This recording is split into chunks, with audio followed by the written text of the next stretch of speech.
former deputy president of Israel's Supreme Court, told me 2 weeks ago that in the 80s he was appointed by the Israeli Prime Minister to launch the first Israeli governmental forum to combat anti-Semitism.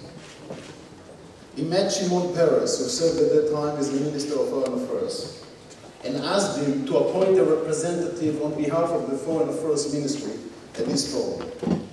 And Shimon Peres responded, "I would be more than happy to take a part in anything which have to do with the present and the future. I have no intention at all to deal with anything which relates to the past."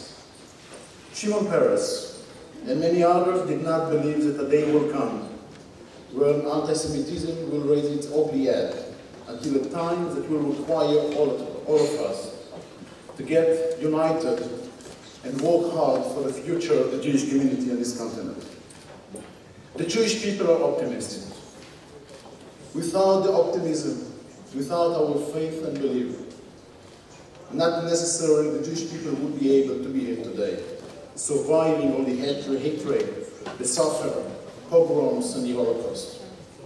And even today, we are optimists. And this building is an example for our optimism. In a time where people speak about closing Jewish communities, of deporting Jews from Europe, seeing a wonderful new building in Paris, we're a country that hosts the biggest Jewish community in France, thanks to the great vision of the President, Joël Magui, which deserves all the respect for this.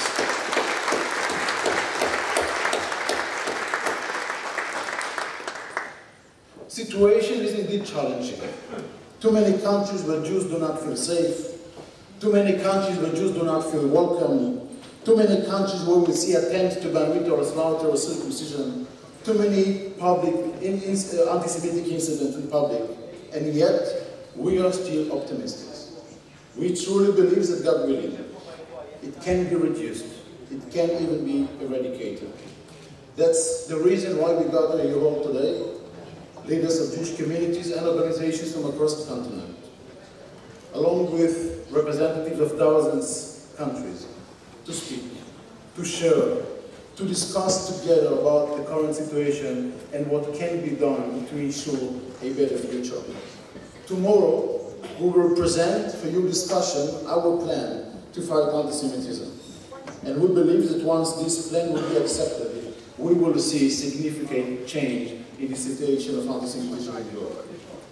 Therefore, in the name of the goal, in the name of the generation to come, in the name of so many Jews and non-Jews, we pray for the success of this conference and its implications. I would like to thank each one of you for taking the time to come here today, for making the effort to work hard all together for a better future.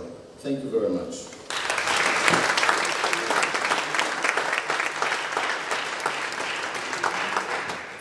Thank you, Reverend Margolin. Ladies and gentlemen, our next speaker needs little by way of introduction for the French Jews amongst us. A man whose vision, perseverance and stewardship of a consistoire here in France is an inspiration to European Jewry as a whole. President of the consistoire, Mr. Joël Mergui, please join us.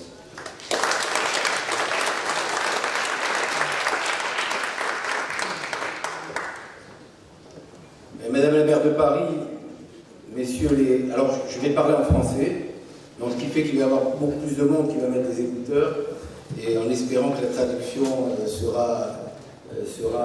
permettra de relayer mon message ici.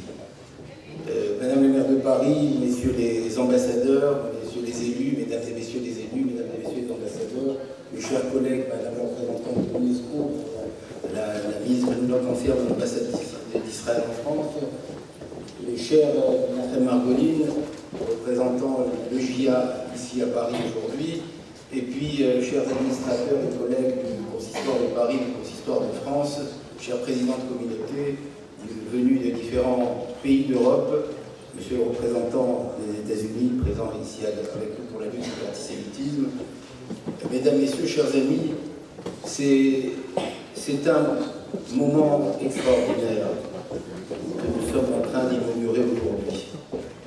y a quelques mois, nous inaugurions ce lieu avec le président de la République, le président Emmanuel Macron, avec la volonté d'en faire un lieu d'échange, de culture et un lieu, une plateforme au service des communautés juives d'Europe et au service de la réflexion européenne et de l'avenir du judaïsme en Europe. Après l'inauguration, cet événement me paraît essentiel et c'est pour cela que quand le JIA m'a proposé d'organiser sa conférence annuelle ici, bien entendu, c'est avec beaucoup de bonheur et de plaisir que je vous accueille avec honneur dans ce lieu d'espoir et d'avenir. Je voudrais simplement en quelques mots retracer quelques dates très importantes. Le permis de construire pour ce bâtiment a été obtenu de la mairie de Paris, que le terrain appartient à la ville de Paris, le 16 mars 2012. Le 16 mars 2012. Le 18 mars 2012, nous organisions à Paris, nous n'avions pas encore ce bâtiment, donc nous organisions pas très loin, au Palais des Congrès, le lieu des congrès à Paris, un congrès de la communauté juive de France, où nous étions près de 5000 personnes à réfléchir comme aujourd'hui sur les différents sujets concernant la communauté juive de France. À côté de moi, dans ce congrès, était assis toute la journée Samuel Sandler, président de la communauté de Versailles et membre du consistoire de France. 18 mars 2012.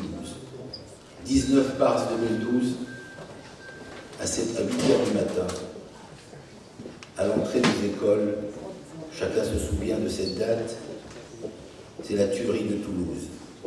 Un islamiste assassine un père, un professeur, ses enfants et sa petite cousine dans l'école de Toulouse.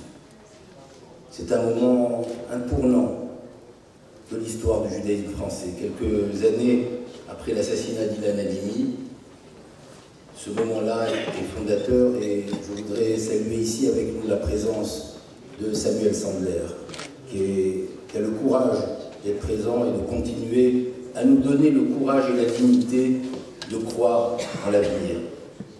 Imaginez le questionnement qu'on pouvait avoir quand on est responsable du consistoire de Paris, du consistoire de France, d'une importante communauté, au lendemain d'un attentat dont on sait qu'il va modifier fondamentalement la réflexion du judaïsme en France et en Europe. Et à ce moment-là, nous étions devant une interrogation que je répétais une multitude de fois. Faut-il construire ou partir? Beaucoup de Juifs ont décidé entre 2012 et 2020 de quitter la France et de quitter différents pays d'Europe, soit pour aller ailleurs, soit pour aller en Israël. Le choix était difficile, mais j'ai dit qu'aussi longtemps, nous avions entendu à l'époque d'un Premier ministre nous dire que la France sans les Juifs ne serait pas la France. Et des phrases équivalentes ont été dites un peu partout en Europe à chaque fois qu'il y avait de l'antisémitisme. Et j'ai dit qu'aussi longtemps que les gouvernements, que les responsables politiques, que les élus sont à côté de la communauté juive et combattent avec nous l'antisémitisme, ses nouveaux visages, avec à la fois l'extrême droite qui se développe malheureusement dans les différents pays d'Europe, et à la fois l'islamisme radical, et à la fois l'antisionisme, parce qu'il faut parler de tous les visages, ne pas oublier un seul, sinon ça veut dire qu'on n'a rien compris. Aussi longtemps qu'ils sont avec nous, nous avons le devoir de résister et de continuer. Et c'est le sens de la construction de ce lieu dans lequel tant de responsables européens se retrouvent aujourd'hui. C'est que nous avons construit. Sachez que le permis de construire ayant été obtenu, nous avons mis un petit peu de temps à construire et que les premiers travaux ont commencé au lendemain de l'attentat de l'Hypercacher et de Charlie Hebdo. C'est dire combien nous sommes imprégnés par à la fois notre devoir de vigilance, notre devoir de dénonciation de l'antisémitisme, de l'antisionisme, de l'islamisme radical et de l'extrémisme radical de droite. Et à la fois, nous avons le devoir de croire en notre avenir et de bâtir un avenir pour nos enfants et nos petits-enfants, où qu'ils soient. Un avenir juif. Je voudrais saluer tous les représentants qui luttent contre l'antisémitisme et qui sont ici de différents pays, des États-Unis, d'Italie, de France et de différents pays européens qui sont ici avec nous. C'est essentiel, effectivement, que la coordination entre les différents pays se fasse davantage pour que les Juifs soient un petit peu rassurés. Je voudrais vous dire qu'il y a quelques mois, juste en face, avec Anne Hidalgo, dont je salue la présence et le courage, nous avons inauguré des allées dans le jardin qui est en face de ce bâtiment, des allées à la mémoire de Myriam Monsonego, de Gabriel et Arié Sandler, les enfants du Rav Jonathan Sandler. Ces allées, elles sont en face et à chaque fois qu'on regarde par la fenêtre de ce bâtiment, on repense au drame qui a précédé la construction de ce lieu. Mais encore, je le dis parce que c'est notre combat à travers la France et à travers l'Europe. On ne peut pas se contenter, entre guillemets, de dénoncer la Shoah et de dénoncer l'antisémitisme. Il faut aussi que nos gouvernants, que nos États sachent célébrer aussi l'État d'Israël, qui est l'État où vit maintenant la plus grande importante communauté juive du monde.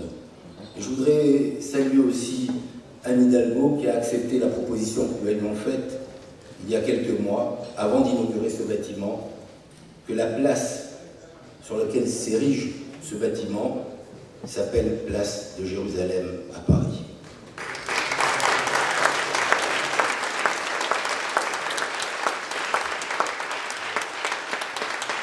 Mes chers amis, nous avons réuni dans un même lieu le centre, l'Europe, le judaïsme, puisque c'est le centre européen du judaïsme, la place de Jérusalem à Paris.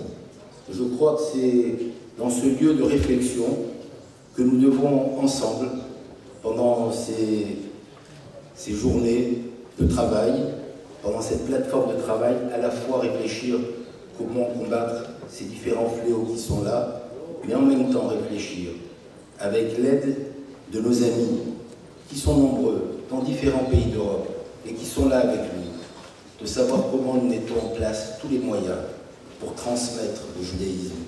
Parce qu'il ne suffit pas de dénoncer la mémoire de la Shoah. Il ne suffit pas de dénoncer l'antisémitisme. Il ne suffit pas même de dénoncer l'antisionisme.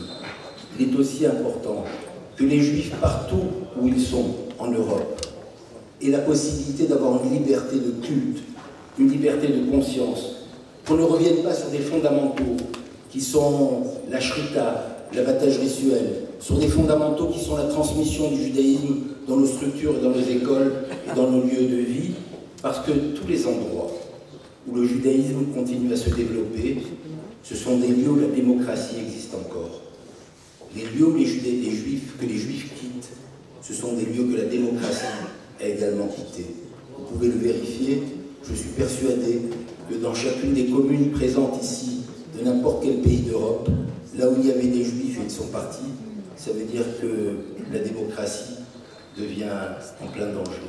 C'est de cela que je vous propose que pendant ces 48 heures, nous réfléchissions ensemble, nous prenions des décisions ensemble, et surtout, nous gardions un lien solide pour que le judaïsme continue ici à se développer, et toujours avec un regard et un cœur qui vibrent en regardant Jérusalem et Israël. Merci beaucoup et Baruchim Abayim.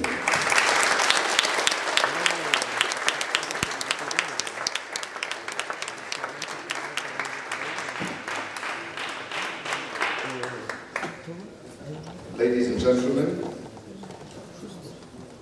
a political leader once said, without Jews, Paris would not be the city that it is. Looking around this city and this area, it's hard to disagree with that sentiment. So when we were building this conference, there was a name that we were very, very eager to secure. The very politician who said those words and whose vision and commitment has ensured that the community continues to feel welcome in this city of light.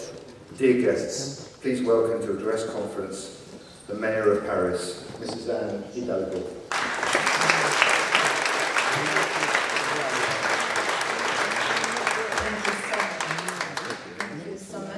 allow me to speak in French now.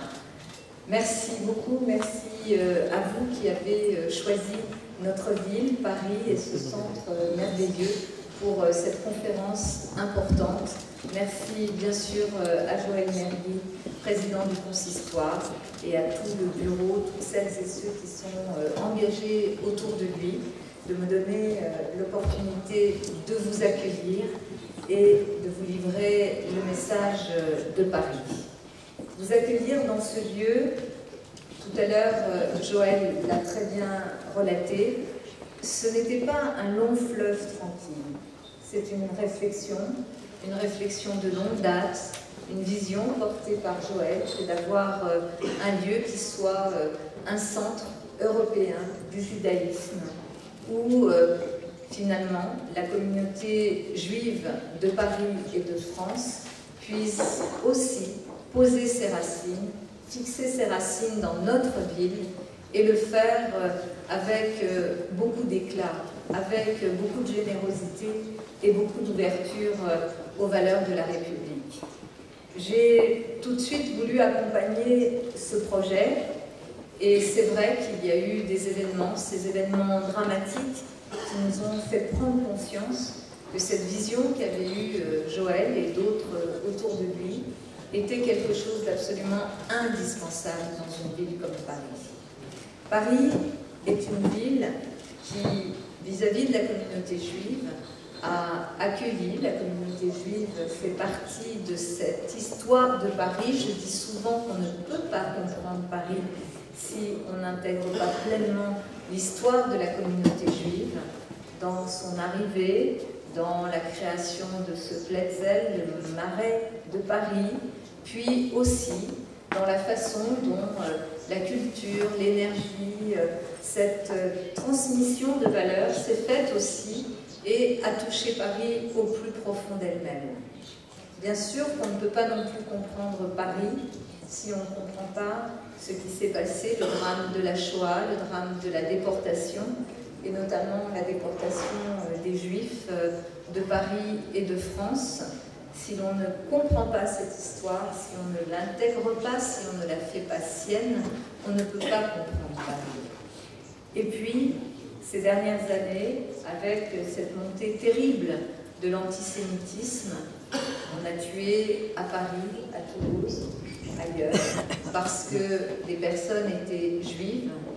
Et cette montée terrible de l'antisémitisme, évidemment qu'elle ne peut pas être déconnectée de l'histoire de l'antisémitisme au fil des ans. Elle ne peut pas être déconnectée, elle doit être placée en permanence à cet endroit-là.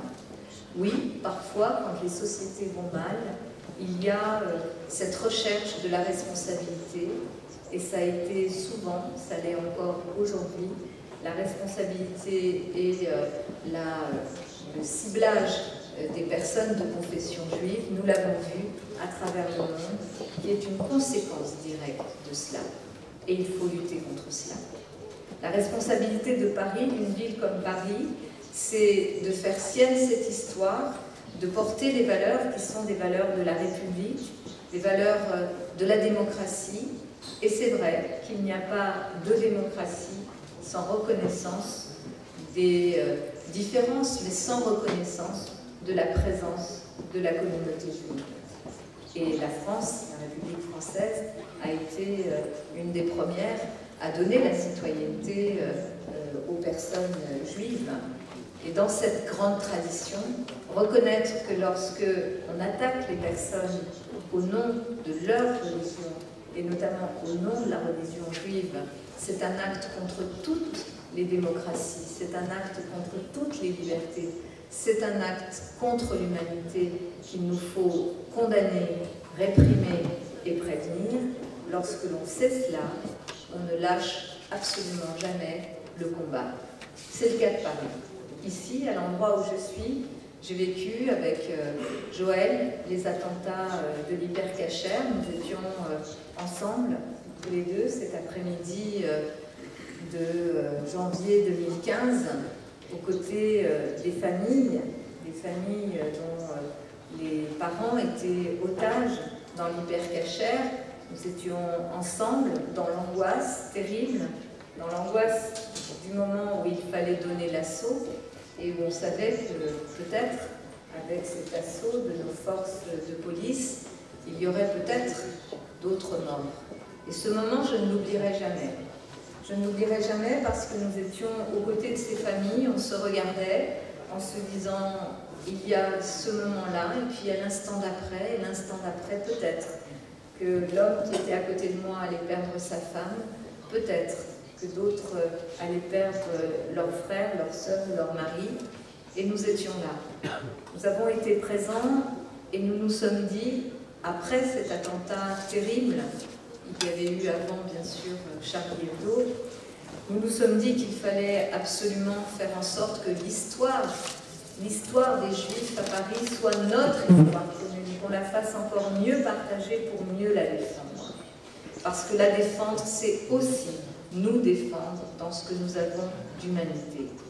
Et là, le projet de Joël de construire ce centre communautaire européen a pris tout son sens. C'est vrai qu'à ce moment-là, la communauté juive en France et à Paris, encore aujourd'hui bien sûr, dans le doute de sa sécurité, le doute de ce qu'elle devait faire, aurait pu choisir de finalement considérer que ici, ça n'était plus tout à fait la terre aussi où on pouvait élever ses enfants.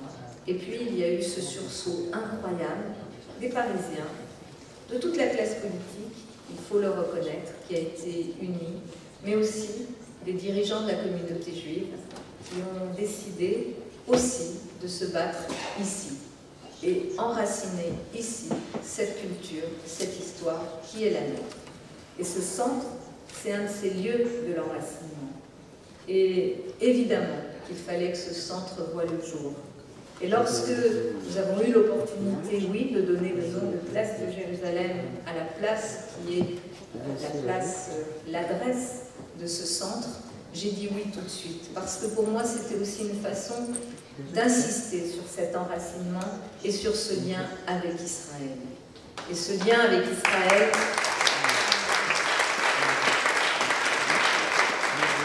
est un lien que je porte. Ça m'a valu beaucoup de critiques, vous le savez, lorsque nous avons fait aussi des initiatives comme Tel Aviv sur Seine. Ça m'a valu beaucoup de critiques lorsque j'ai pris la décision depuis le Conseil de Paris de dire non à toutes les condamnations du boycott d'Israël, de considérer que jamais Paris, les élus de Paris, la maire que je suis, ne pouvaient aller sur ce terrain-là qu'il fallait combattre parce que oui, Joël Merville l'a dit avant moi, il y a de nouveaux visages de l'antisémitisme, il y a cet antisémitisme que l'on connaît depuis toujours, et puis il y a cet antisémitisme qui a pris de nouveaux habits en passant par la condamnation d'Israël. Qui condamne Israël condamne les Juifs, c'est très clair pour moi. Et donc Paris est debout et fait front aussi à cette question de l'antisémitisme. Ce que je voulais vous dire aussi, c'est qu'au-delà de ce lieu, c'est toute l'année que nous avons des actions ensemble, que nous portons ces actions aussi dans nos écoles, dans toutes les écoles. C'est aussi une décision que j'ai prise en étant maire de Paris, de donner la possibilité au Mémorial de la Shoah d'étendre ses activités, donc d'étendre ses bâtiments en lui permettant d'occuper et de louer un très très beau bâtiment qui est juste en face du Mémorial de la Shoah et qui va permettre donc d'avoir encore plus d'accueil d'élèves, d'étudiants pour venir justement se former, comprendre, ne jamais rien lâcher sur la question de l'antisémitisme. En fait, je le vois à partir de la responsabilité qui est la mienne, mais aussi de mon engagement. C'est un combat de tous les instants. Sur un sujet aussi majeur que l'antisémitisme, si vous lâchez 1 centimètre de terrain, c'est la République tout entière qui recule. Alors ça veut dire que face à une vague, à cette recrudescence qui existe dans tous nos pays européens, nous devons défendre, combattre chaque centimètre de terrain et ne rien lâcher. Ne rien lâcher. Parce que ce que vous lâchez vous mettez des années à le reconquérir. Ce que vous lâchez, ce sont des digues qui cèdent. Et des digues qui cèdent, et on cède. Parce que notre Europe, cette Europe que nous chérissons, cette Europe savante, cette Europe civilisée, cette Europe aussi des Lumières, a été l'endroit où a été pensée et mise en œuvre la Shoah.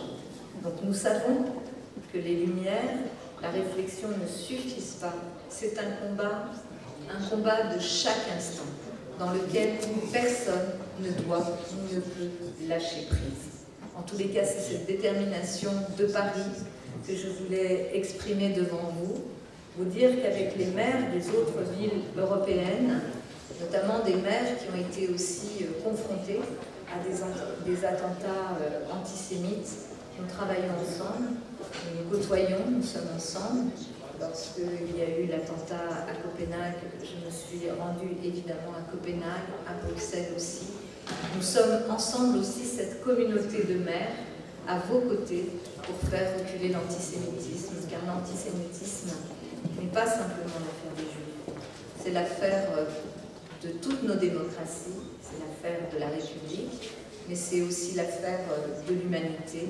Alors, pas un centimètre perdu face à l'antisémitisme. Comptez sur nous. Merci beaucoup.